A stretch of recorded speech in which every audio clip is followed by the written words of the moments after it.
So I understand that I can start now. Yes. Good morning, everybody. Good morning to and welcome to this session under the European Humanitarian Forum. This is a session on humanitarian under the umbrella of the humanitarian talks. And it is about a discussion on accommodation, working space, and other facilities for aid workers in humanitarian crisis. As a subtitle, we have are the current solutions that are offered to humanitarian workers, particularly following sudden onset emergencies, sufficient? If not, could the European humanitarian response capacity play a role? I think this is a very interesting subject, and I'm sure that this session will be a dynamic one, lively, and hopefully you will, as a participant, you will have the possibility to ask questions to our speakers. The session will last 1 hour until 12 o'clock Brussels time. We will first have a round of questions which we prepared inside DG ECHO, but then at the end of the session, every participant or some of the participants rather would have the possibility to ask questions. Before we start with the content, I would like to briefly, so I will be the moderator of this session. I am Marco Panigalli. I am the head of DG ECHO in the European Commission Unit A2, which is called Capacities and Operational Support. It is a unit dealing with civil protection operations, but also with humanitarian operations, notably in the area of the logistics and the response capacity in the broader sense. I am here in this session with three distinguished speakers, which I will briefly present. First of all, Mr. Takuya Ono, who has a great experience of more than 20 years in project management, and he currently holds a position of Senior Shelter and Settlement Officer at the Department of Operations and Emergencies at the IOM. He is in the headquarters of IOM in Geneva. But I believe that he is still deployed for the moment in one of the countries surrounding Ukraine in order to help on this conflict. He is an expert in providing technical support and shelter on non-food items program, etc., etc. So welcome to this panel, Takuya. The second speaker is Per Velandia. Per Velandia comes from Sweden. He's the head of the MSB's humanitarian response section. So he has been working with emergency response operations since 2008, primarily with the Swedish government at the MSB, but also through several positions with the UN and, for instance, UNICEF and WFP. The third panelist speaker is a colleague of mine, of another of our twin, let's say, or sister unit A1, so Alfonso Lozano Basanta, who is the ERCC deputy team leader and focal point in the ERCC for health-related emergencies. He also dealing with civil military coordination and logistics operation. Alfonso's background is in emergency management, both within the EU civil protection operations and the humanitarian aid. And he has been doing this for more than 22 years. Okay, so this is about the presentation of our speaker, which I welcome again.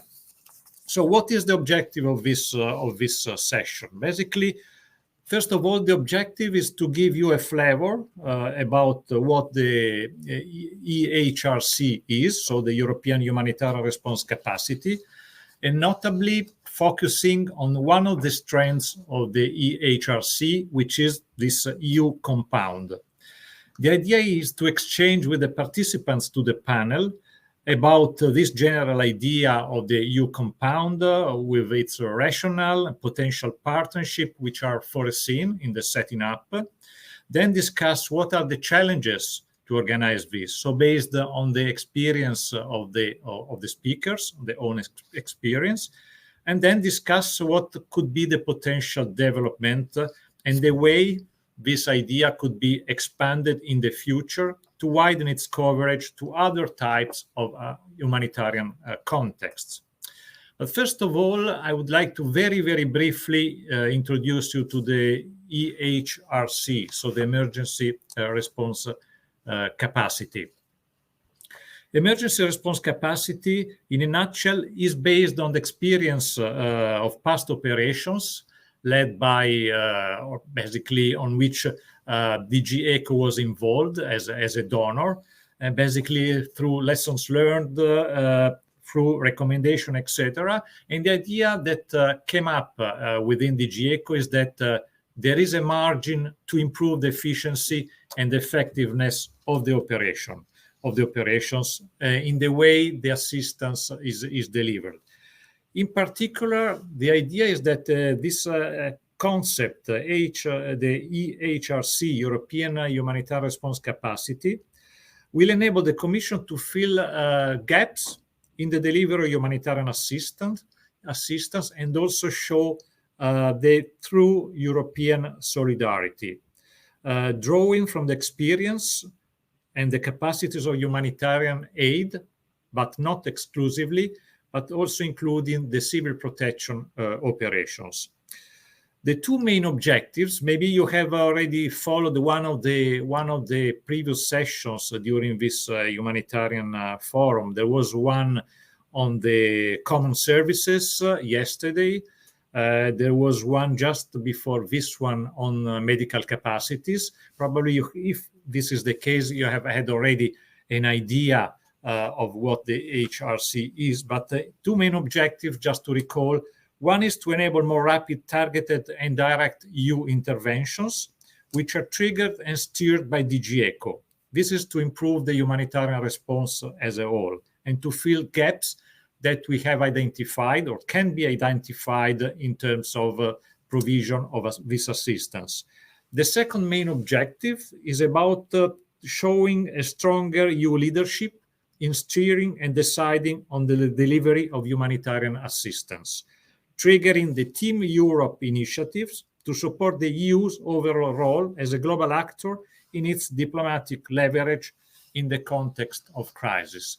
This is basically the overall idea concept of the EHRC, which is then declined in a number of individual strengths. I have already mentioned a few of them.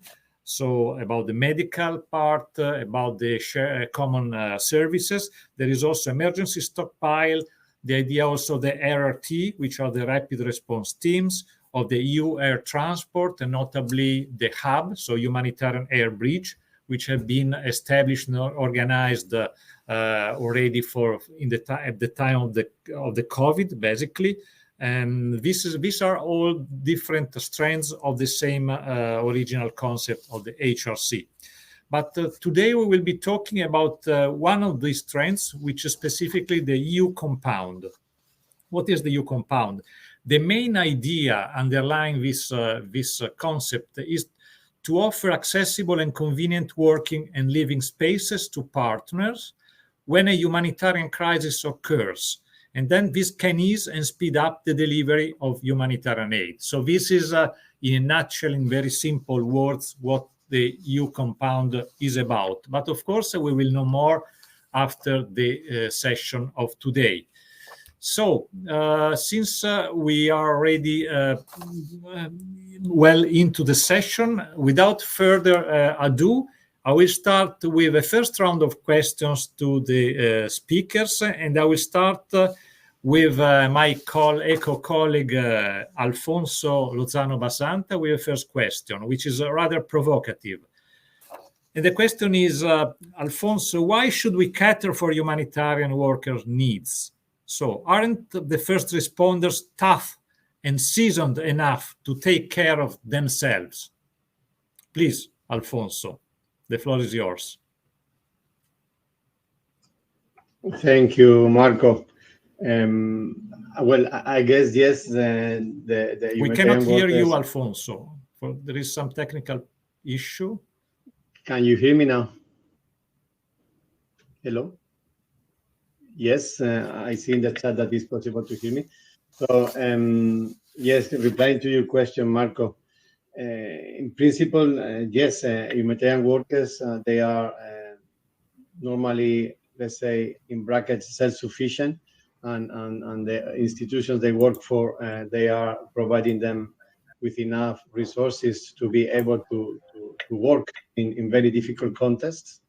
But still, there might be situations when difficulties to get access to some part of a country, or when they are deployed in extremely remote areas because there is an emergency occurring there. It could be natural disaster, but also an influx of refugees in some countries, that they might need to get support also with not only accommodation, but also providing basic services, just starting with purified water or energy to continue working, communications as well, to be able to report and to inform of the activities that they are doing, but also to collect information on their side, and as well of as even a kind of coordination hub if they need to work together, different actors that are coming together and joining efforts to respond to an emergency. In many occasions, also they might need facilities to coordinate and to meet their own different responses. So in general, yes, they normally cater for themselves, the humanitarian workers and the humanitarian organizations. But unfortunately, there might be occasions when this type of support will be needed and hopefully welcome. We have experiences in the past, but I think it's something that we can discuss later on during the presentation. Over from my side, Marco, back to you.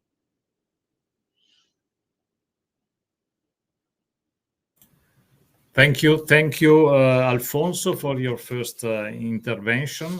Well noted. I would then turn to Takuya with a question to you, Takuya.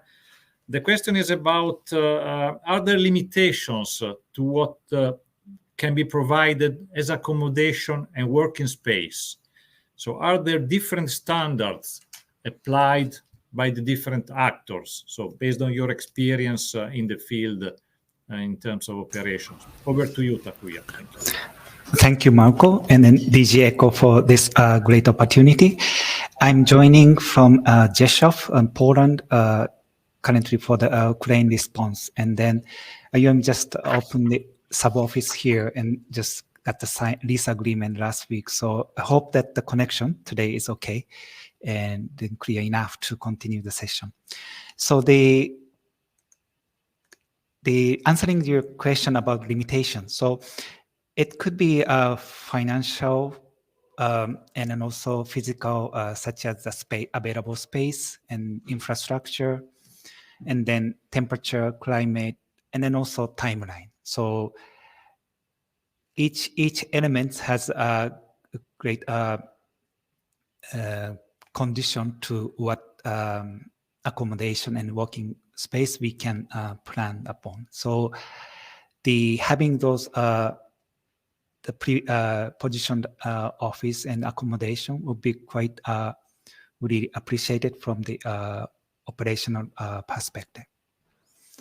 And regarding that different standard applied by the different actors, for UN agencies, including IOM, are pretty much similar following that UN DSS, Department of Safety and Security instructions. And I see that some NGOs and Red Cross has a more strict measure. but also some more relaxation space and recreation facilities to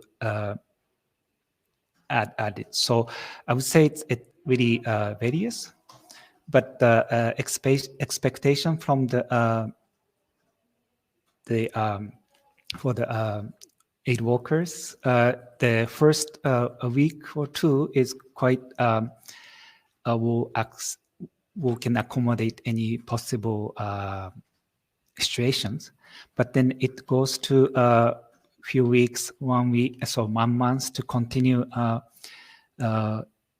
working in difficult situations. Then accommodation to get ourselves rest well for the next day. It's quite important. I have some slide photos from my previous experience, but I wonder if I should show it now or later during the session. It's showing. So okay, the first one is the Port-au-Prince earthquake happened January, so 1 month after.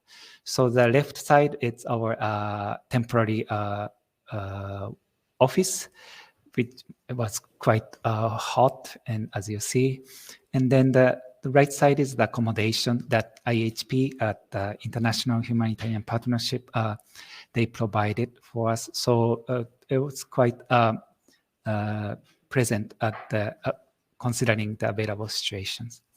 And next one slide, please. So this is the Nepal Sindh-Palchok, one of the closest epicenter. And then left, our team is setting up the place we are going to sleep that night. And then IOM was the subcluster lead on this area, so we coordinated other agencies, and then this is relatively the only available space we had in the town and it's safe. So all agencies came for set up the either accommodation and offices. And next one, please. So this is another example, Dominica after the hurricane. So almost all the buildings are either damaged or no water, no electricity. So we stayed at this hotel, the right side, roofs are damaged, but structure itself was okay. So we shared one room with the 5-6 people, and that was quite challenges, but those are the options we could have. So I will stop here for, thank you.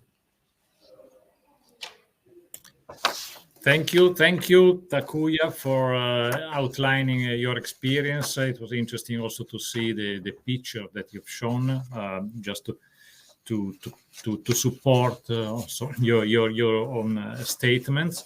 I will then turn to Per, our third speaker from Sweden, from NSB, and the question to you, Per, is about what are the main needs for the own setup of humanitarian workers and emergency responders to be covered in the aftermath of a disaster? Over to you, Per. Thank you, Marco, and it's a pleasure to be here. In regards to needs, we take various starting points, and the first one is that we see an increase in issues with humanitarian access. So unfortunately, how the world evolves today is that it's humanitarian operations are more impeded now than a few years ago. And that relates to increasing conflict, insecurity, sanctions, political tensions and violence, counterterrorism and bureaucratic hurdles. So that's our first starting point in regards to needs that unfortunately we see an increase in difficult to operate in several countries for the humanitarian sphere and operations and stuff. The second angle we take on this is that we try to identify the needs of the operations and the staff, meaning that we are trying to look at how can these facilities be designed in order to fulfill the needs of the operations? And just an example of that is if we have a very high insecurity in a particular area, we obviously need to provide some measures to overcome that issue. And the whole idea of these compounds is to make staff more safe, secure, and to work more effectively. So in order to reach the affected population. And the third aspect of needs, we're looking at it from several dimensions, and the first one is time, in regards to how fast we need to deploy it. If you see some of the pictures that Takuya just showed in Haiti, we just had a matter of hours before deciding and starting to mobilize and deploy huge number of assets to Port-au-Prince. The second aspect of this is duration. For how long do we need to have these facilities in place and operational? In the case of Haiti, it was for some 6 months. In other emergencies like Bangladesh in 2018, the whole idea was to have them for 3 to 4 years. That gives us another idea on how to look at needs. The third one is scale or scope. The first parameter for that is how many staff to cater for. How big is the humanitarian community? What existing facilities are there in place that we can use? And so on and so forth. The fourth one is on quality and durability. Some of the emergencies that we have deployed to, initially we were very fast, but realized that the most important aspect was actually durability. And Ethiopia some years ago in 2011, I think it was a clear case of that, when we deployed something very fast, but the biggest need was actually to provide something that could last for years. The fifth one is costs, is obviously a core element of this. The faster and larger we need to deploy, the more it costs. But that's an aspect of how to design these facilities. And the last one is on functionality, and not in all emergencies, and that we see almost every time we deploy, is that we need to tailor and design these facilities in every time. So it's not a standard setup necessarily. In Uganda some years ago, we did a combination of assets, tents, for example, to use accommodation. But for meeting areas and meeting rooms, we did fixed construction in parallel, which obviously took a little bit longer, but fulfilled another type of use, because the whole idea was that there were a lot of meetings and so on and so forth in that particular situation. And we have several components, us as an agency and with our international partners, everything from very light tents that can be deployed within 8 hours to larger scale tents that Takuya just showed us well from Haiti, which takes about 72 hours. We also have prefabricated houses, and we can also do fixed construction.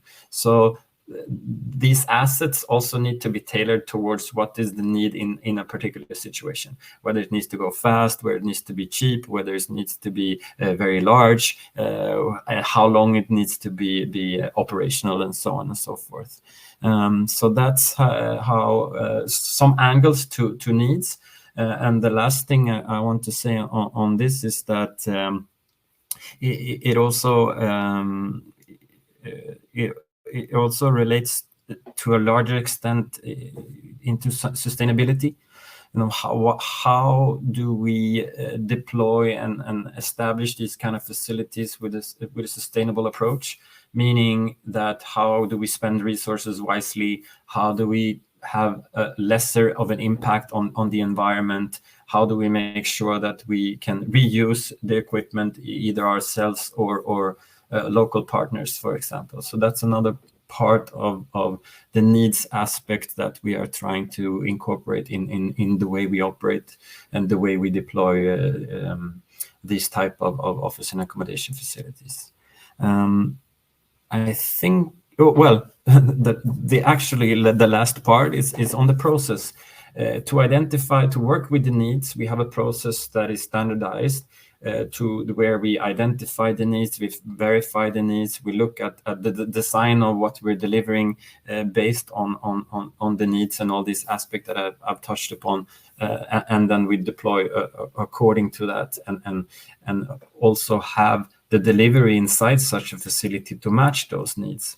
And one example of that is, depending on how the situation looked like, we may have additional services included in these compounds, booking systems, canteen with the preparation of food, washing facilities, logistics facilities, and so on and so forth. So there's a whole process which can be really quickly done, or can take more time depending on the situation, where we identify the needs and try to tailor these facilities in emergencies. I think that's it from my side in regards to needs.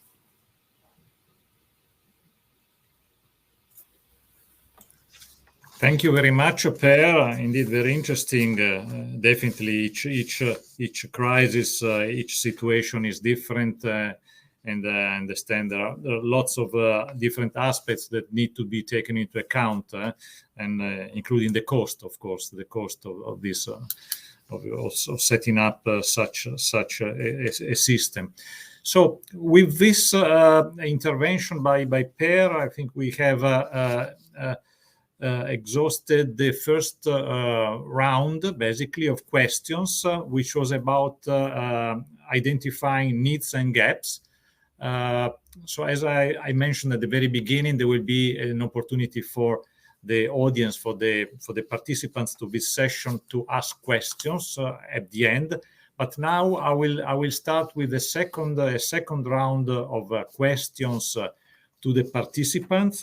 And I will start again with Alfonso. The question for this second session are about the EHRC options. So basically, I would like to listen to you as a speaker, based on your experience. What could be the potential interesting options that we should be developing in the Commission together, obviously, with our partner organizations. So the question to you, Alfonso, the first question is, has the European Commission ever considered providing accommodation and office space in humanitarian settings? And if this is the case, why would DG ECHO be well placed to do this? Why DG ECHO? Please, Alfonso, over to you.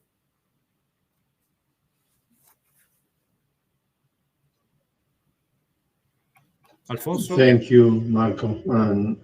And well, I will try to give a short overview of what we have been doing, and perhaps to give more room for questions from the audience. But we have provided this type of accommodation and office space in the past. It has been mainly through the Union Civil Protection Mechanism with the Civil Protection Authorities. Let's say that, just to maybe put it simple for the audience, is the civil protection side of DG ECHO. Upon request from different institutions, in this case UN agencies, we have been providing this type of assistance in the past. So just to give some examples to complement what was already presented by Takuya and Per, since 2017, I think we have at least 5 of these requests. One from IOM in Bangladesh for coordination hub, has been also in 2018 from WFP to provide access to a remote area in DRC. In 2020, we have a couple of them. One was for the refugee influx of Ethiopians fleeing from Tigray region into Sudan, and that was a request from UNHCR. Also, there was a request in 2020 for a tented camp and infrastructure requested by WFP for Cameroon and Burkina Faso. And more recently, we have been working also together with the Norwegian colleagues. It was not a request as such, but we have been working with them in Haiti in last year on providing a heavy base camp. But in this case, it was used for the local authorities, for the civil protection authorities. What we saw during the last 2 years with the COVID-19 pandemic is that there is an opportunity to fill gaps and also to make sure that we support and facilitate and enable the humanitarian assistance. So in this case, ECHO as a whole, I'm not talking now only from the civil protection, but as a whole, can provide and support humanitarian partners with this type of joint or common services, especially since DG ECHO has engaged strongly with the humanitarian logistics policy. I think this is an area where ECHO is expanding and providing and facilitating this possibility to humanitarian partners. So it's not just as a donor, but as a possibility to enable, also in a way also as a donor, but more with the in-kind assistance that humanitarian assistance can be provided. The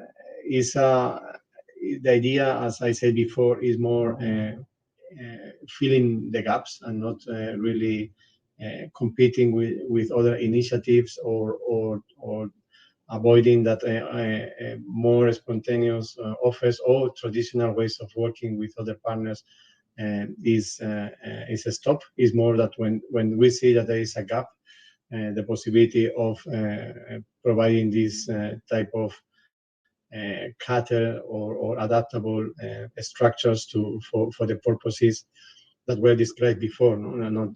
We have been looking into examples where accommodation and coordination facilities were provided. It's also a way to try to at least ensure energy efficiency in some cases, but also to provide these basic services to the humanitarian community. So definitely, I think, yes, it's something that ECHO is well positioned for that, and just has been done already in the past, and now is to find a way to do it more structured and thinking on how to collaborate together with different partners and the UN. That's it from my side, Marco. Over to you.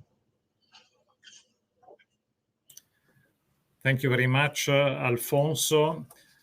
In the meantime, I see there is the banner, so about the possibility to enter into the Slido application with this code EHF-HT2 to submit questions. So if you wish to do it, please don't hesitate. We'll take the questions towards the end of this session.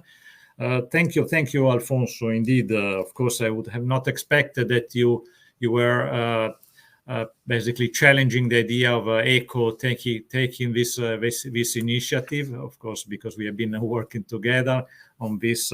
It is very interesting what you have just presented as a main advantages of having this EU compound. Then I would turn to Takuya with a question to you. Then. So this is more about risks of having a EU compound.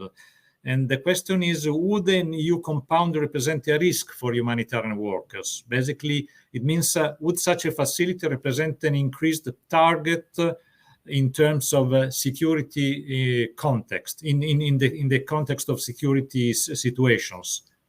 Over to you, Takuya. Thank you, Marco.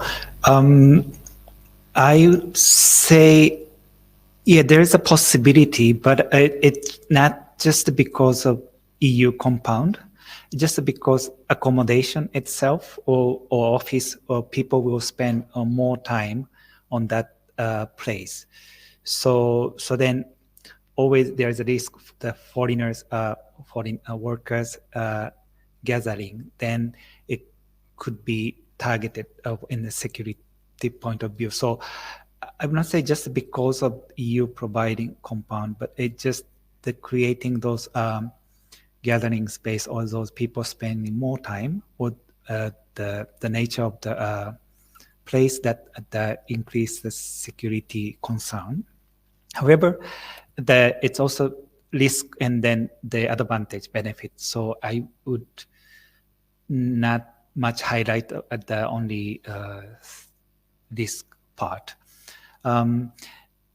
One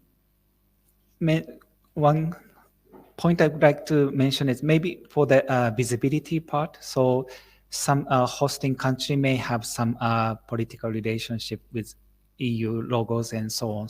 So they putting sort of flags on accommodation can be considered. It could be for the taken as a positive, but sometimes it's a negative. So that would I'd like to highlight. But in general, that this is not only just because of EU providing compound. And then just a little bit expanding about the risk. So all the compound that had been visited, it basically controlled at the entrance by the security. So after the assessment of the location, and then the assessment and then analysis that were to be situated, and then how the entrance, and then how the access road, and then so on. So those the arrangement should be reconsidered when setting up. And then also the compound at the conflict situation or natural disaster, that also has a different hazard and type of the risk. So those can be also considered. I will stop here. Thank you.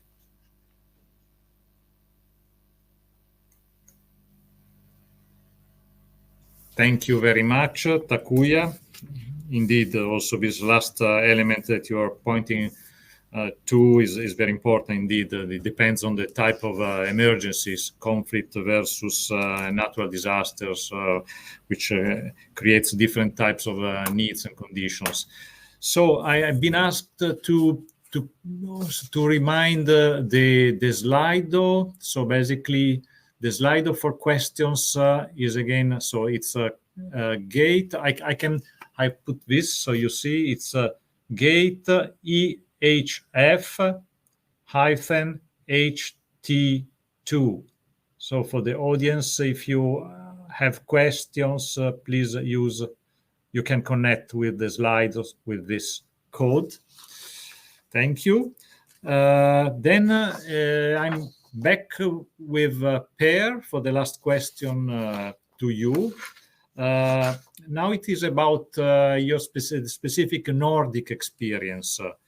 So how is the Nordic experience relevant in the provision of accommodation? So would not it be easier to subcontract a private operator? So this is a question. Are there risks of duplication in this case? If so, which risk of duplication have you identified or you see potentially for such an initiative? Over to you, Per. Thank you. Thank you, Marco. I mean, I think one of the starting points for that question is that the vast majority, 99% or more of humanitarian facilities are subcontracted or owned by a partner, be it an NGO or other civil society organization or UN, that's subcontracted or rented or so on, leased in all of these emergency situations. I think that's a good starting point. What we deliver is when there are no other alternatives due to several factors in a particular situation, be it an earthquake where all the facilities have been broken down. Well, obviously it needs to go fast, and then we have pre-positioned items. So in a lot of the situations we see now is also that it's a huge investment that needs to be made. Look at Nigeria some years ago when we established 8 or 9 compounds in high insecurity areas. It's huge investment that needs to be made, and it needs to be a comprehensive package that needs to be planned for, engineered, have the resource in the capital investment and the technical experts that delivers a high quality project where the market doesn't necessarily provide that. and the same goes for other type of emergencies in let's say Philippines after the typhoon. You need something quickly within just a few hours to deploy, and there are not that many actors who have that available in such a comprehensive way, because it's not just the tents, it's the logistics of having it stocked already, to the design of the facilities, to all the necessary equipment around it, being electricity and power supply, be it water supply, and management of the facilities to deliver a service. So it's a comprehensive package, irrespectively of which situation, be it a high security, insecurity area in a conflict, or after a natural disaster. So there are some actors and that delivers the same type of product and service as we do, and a majority of them we're already collaborating with within the network we have. So I see the risk of duplication as fairly small. Another aspect of this question is also sort of lost track. The use, not to duplicate use. We see in a lot of situations that we need to streamline the use amongst the organizations working on the ground. It's such a huge investment, so that we need to bring everybody together and share facilities, basically. There's not enough money and capacity to deliver one compound for each and every organization. It's an added value if we can bring several partners together and have it as an interagency joint compound. And that's increasingly more important, I would say, to spend resources wisely and use this economics of scale to bring in facilities for the use of many. I think that's another sort of aspect of duplication that we need to take more and more into account, and that's why also this initiative is interesting, because that's what it's all about at this core. I think that's it from my side. Thank you, Per. Yes, indeed, very interesting. Indeed, this idea of the economies of scale, definitely, of course, if this can be organized and streamlined in an efficient and effective way, it is much better. And that is why I see an interesting opportunity for the EU, for the Commission to step in and to coordinate this with the different actors in the field in the case of emergencies. I see that, so I think we have now concluded the standards, so what we prepared in terms of questions. So we have discussed the identification of needs and gaps in the first round. We have been discussing about the EHRC options in this second round of questions. Now I think it is time for the questions from the audience. So we still have around 15 minutes before the conclusion of this panel. And I see there is already one question. So there are two questions, basically. The first one, it is about risks. So I understand it links to what Takuya has mentioned. At least this was the question that was put to Takuya. And the question is, how do you balance the access to these services with increased perception of risks? And what impact on perception of independence and impartiality of partners? So maybe would you be the first, Takuya, to address this question? Maybe the two other speakers can then complement if they wish to do it. Please, Takuya. Are you able to read the question? Can you read the question? Yes. Yeah, please. Yes, I did.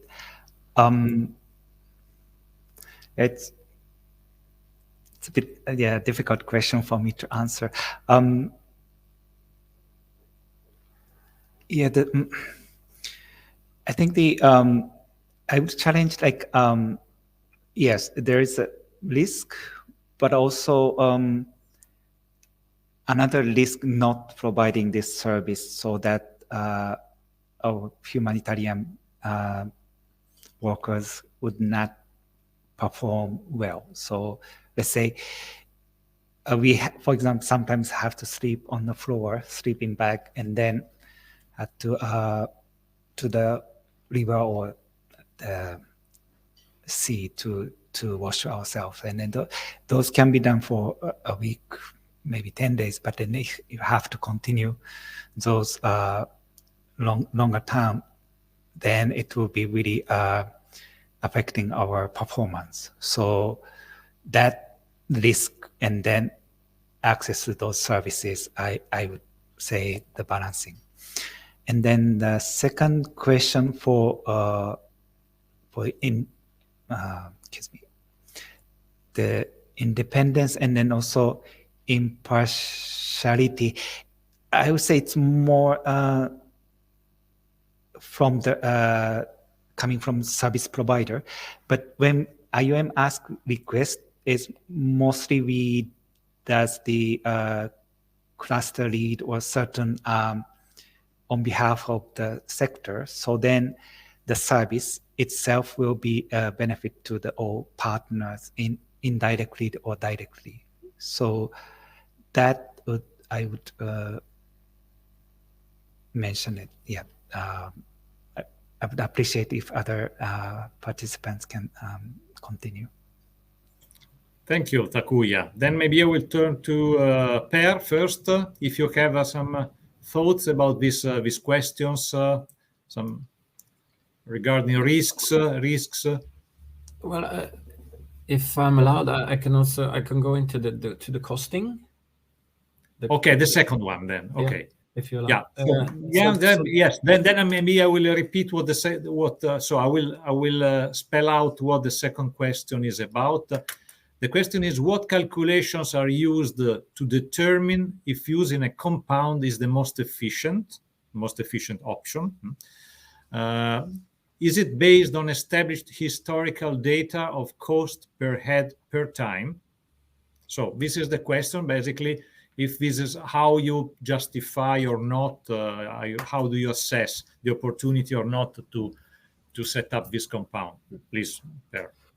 Thank you. So I mean, this is obviously an important aspect of this whole discussion, and we also try to look at this from different angles. And the first one is that we need to improve our way of working with costing, not only the cost of the deploying and so on and so forth, but also of the actual use for however long these facilities needs to be operational.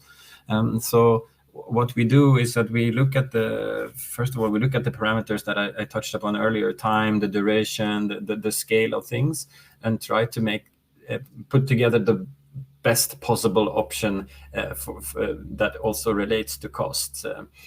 For example, in some countries, we now say it's not worth the investment of putting a short-term solution in place. It's rather best to wait and put a more long-term solution, because if you include cost in that, it's more well spent money.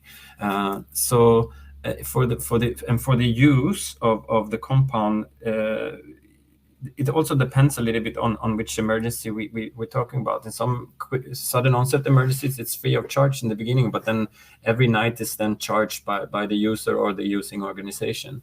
And the more remote the area, the smaller the facility, and the more insecure the area, the higher the cost. And these small and very difficult places, these hubs are never going to break even.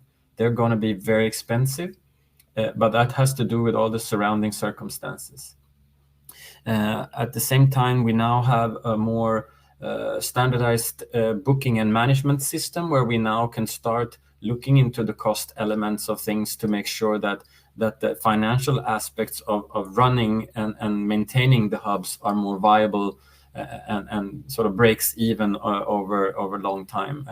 So we're starting to collect that data in a more systematic manner, both to help us in guiding us if we did the right assessment in the beginning, but also trying to predict how much investment and how the costing element, at what levels it needs to be in the long run for the use and further investments and so on and so forth. So costing is obviously a very important aspect. We're not there yet on using all this data, but it's something that we're working and investing in quite a bit. Thank you, Per, for answering this question. I don't know if you, Alfonso, have you been able to hear the replies, the comments by Takuya and Per? If so, would you like to complement? Do you have some comments on your side, Alfonso, regarding either the risks listened, part? I think, part of it because I'm having problems with the sound. Yeah. I hope that you can hear me well. Maybe just a couple of points, but perhaps I'm duplicating them because maybe they already mentioned these comments. One is that when it comes to the perception with independence and impartiality of the partners, I think the fact that the request for these services needs to come by the humanitarian community and indicating that there is a need for such a compound, because otherwise it doesn't make any sense. As mentioned before, it would be just to fill in a gap or to complement or to enable the humanitarian assistance. So because it comes from the humanitarian community, I guess that means that it will be a principled approach to it. The other thing is that how is perceived the risk on these situations. I think with Takuya mentioned it, but it will be, of course, depending on in different contexts, what is the situation, and then it will indicate if there is a real need to use this tool or not. But what I understand is that the fact that it comes from the humanitarian community, the request to facilitate or to provide this type of compound or services needs that is already a first filter and a first assessment coming from the field where it needs to come. But I think when ECHO engages in this type of services in the future, if that is the case, most probably ECHO will also provide or will deploy as well the ECHO response technical assistance that they are in the field to make sure that this is compliant to a need, to make sure that this will be principled, and also to see that, I don't know if to call it cost efficient, but there's a need that the investment is worth to do it, and that the indicates that the establishment of such a compound is appropriate. Sorry that maybe I'm responding to or providing the same comment that were already mentioned by Per and Takuya, but I couldn't hear well before. Over. Thank you, Alfonso. No, interesting. No duplication, but interesting element indeed regarding the principled approach. Definitely, this comes from the humanitarian communities. So basically, the request it is basically understood that this follows the principles, independence, impartiality, and the others. So no, definitely, I think there are different aspects that should be considered when deciding to set up this sort of operation. And I see that there are some questions. One is about the implementing mode. Basically, I say how this idea of the EU compound will be financed. Of course, this follows. Just to say that it will be part of the overall concept of ECHO as a doer, basically. ECHO being more active in trying to fill in the gap by using what already exists, but also ensuring that also the last mile delivery and being an active actor, not only in terms of providing funding, but also in terms of acting whenever it is needed, whenever there are no other possibilities to carry out the operations. This EU compound is one of the strengths, of course. On the specificities of the options that are to be elaborated, we are not yet there in terms of operationalization of this, but there's definitely ideas which we have to develop, to assess in terms of efficiency and quality and relevance. But of course, this idea of the EU compound is something that we want to promote, because listening to what you say, there is a need, there is an interest by the actors, by you as a doers to proceed with such an initiative. And I see there are other questions here. One of the core questions to the communities to further these discussions. Yes, this is Per that yours. Yeah. What is the willingness and needs from eco-humanitarian partners to collaborate? Call for one, they use common facilities. Okay. Okay, so this is a question to DG ECO, I understand.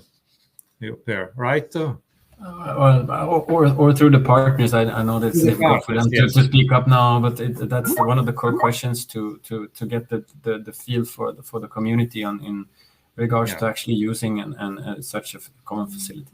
Yeah. Okay. Now I see that there are a few other questions, but I see also that we are basically at the end of our session. I know that the colleagues are happy to reply to those questions.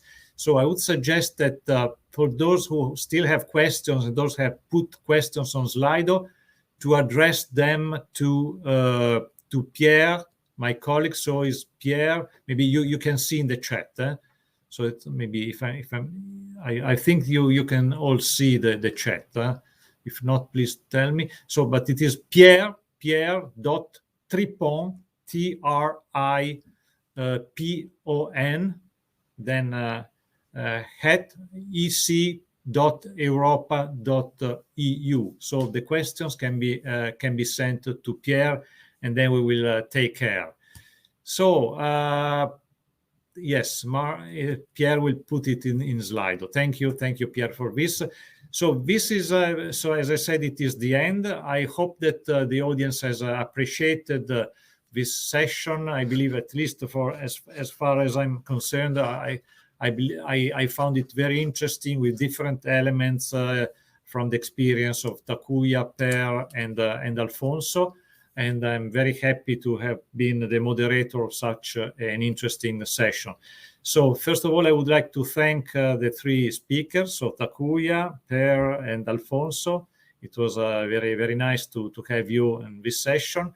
I want to thank the audience for the participation, and hope to see all of you maybe in one of the next sessions still this afternoon, or in any case for the next humanitarian forum, hopefully next year. Thank you very much, and I wish you a very good day. Bye-bye. Thank you very much. Happy to be here.